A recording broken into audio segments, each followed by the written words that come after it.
नमस्कार, गुर्जर दर्पण न्यूज में आपका स्वागत है। हम आपके लिए लाते हैं देश दुनिया की।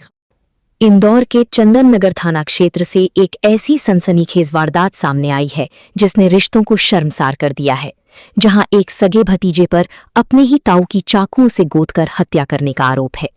पुलिस का कहना है कि आरोपी ने नशे की लत पूरी करने और पारिवारिक विवाद के चलते इस वारदात को अंजाम दिया। सबसे बड़ी बात ये रही कि चंदन नगर पुलिस ने इस अंधे कत्ल का खुलासा चंद घंटों के भीतर कर दिया। घटना राजनगर क्षेत्र की है, जहां 50 वर्षीय कमल कुमावत अपने घर में मृत मिले। शुरुआती तौर पर मामला अज्ञात हमलावर द्वारा हत्या का लग रहा था। सूचना मिलते ही पुलिस के वरिष्ठ अधिकारी, डॉग स्क्वाड, फिंगरप्रिंट एक्सपर्ट, वैज्ञानिक अधिकारी और साइबर सेल मौके पर पहुंची और जांच शुरू की गई। थाना प्रभारी तिलक कारोले के नेतृत्व में गठित विशेष टीमों ने सीसीटीवी फुटेज, तकनीकी साक्ष्यों और परिवार के सदस्यों से पूछताछ के आधार पर जांच आगे बढ़ाई। पुलिस के अनुसार पूछताछ में मृतक का 19 वर्षीय भतीजा चेतन कुमावत संदिग्ध पाया गया। बाद में उससे हुई पूछताछ में उसने हत्या करना स्वीकार किया। पुलिस के अनुसार आरोपी ने बताया कि वो ब्राउन शुगर के नशे का आदी है। नशे के लिए रुपए मांगने पर ताऊ ने मना कर दिया। इसी बात से नाराज होकर उसने देर रात रसोई से चाकू उठाया और सो रहे ताऊ पर कई वार कर उनकी हत्या कर दी।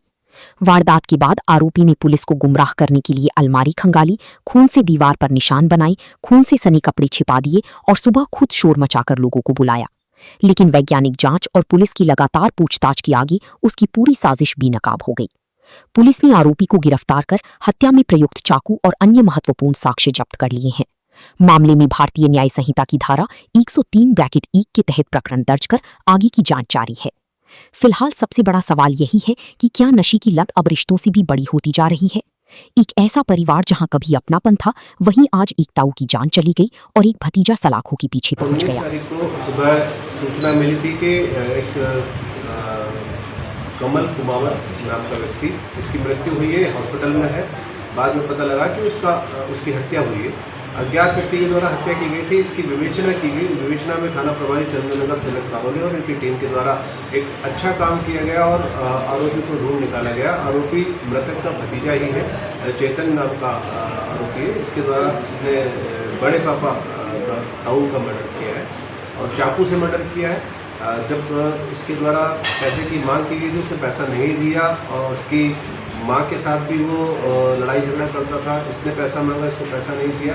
इस बात से रुष्ट था ये। इसने रात का इंतजार किया। रात में इंतजार करके और जब वो सो गया तो रात को 2:30 बजे से 3 बजे के बीच में जा करके इसने अपने ताऊ का चाकू से गले में वार करके और पेट में वार करके, जांघ पे वार करके और हत्या कर। आपराधिक रिकॉर्ड नहीं है, लेकिन आरोपी पूर्व में 1 साल पहले तक नशा करता रहा है। इसी बात उसने स्वीकार की है। अपने पूछताछ के दौरान उसने ये स्वीकार किया है कि वो 1 साल पहले तक नशा करता रहा है। लेकिन वो नशा करता था, इसलिए उसके परिवार वालों ने उसका नशा छुड़वाया और उसको घर से बाहर नहीं निकलने देते थे। तो 3-4 महीने पहले तक वो कोई काम नहीं करता था। अभी 3-4 महीने से वो अपने भाई के साथ आलू चिप्स बनाने का काम करता है और वर्तमान में वो आलू चिप्स बनाने का काम करके ही अपना अर्निंग करता है। इसमें कोई पारिवारिक विवाद भी है क्या सर?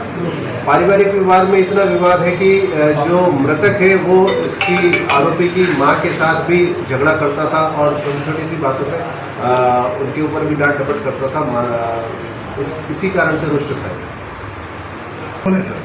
इंदौर नगरी पुलिस में चंदन नगर थाने का स्थान बहुत महत्वपूर्ण है और चंदन नगर थाना इस तरह की पुलिसिंग चाहता है कि वहाँ पर आपराधिक तत्वों पर कंट्रोल रहे। चंदन नगर थाना न सिर्फ उस आपराधिक कंट्रोल में कामयाब है, बल्कि अवैध गतिविधियों पर अंकुश लगाने में भी कामयाब है।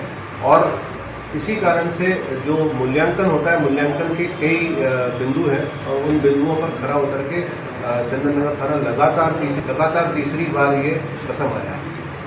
और इनकी पूरी टीम को इस बात के लिए बधाई देता हूँ और भविष्य में भी ये उम्मीद करता हूँ कि ये इसी तरह से प्रथम आते रहे और आपराधिक तत्वों पर कंट्रोल रखें और आपराधिक गतिविधियों पर कंट्रोल।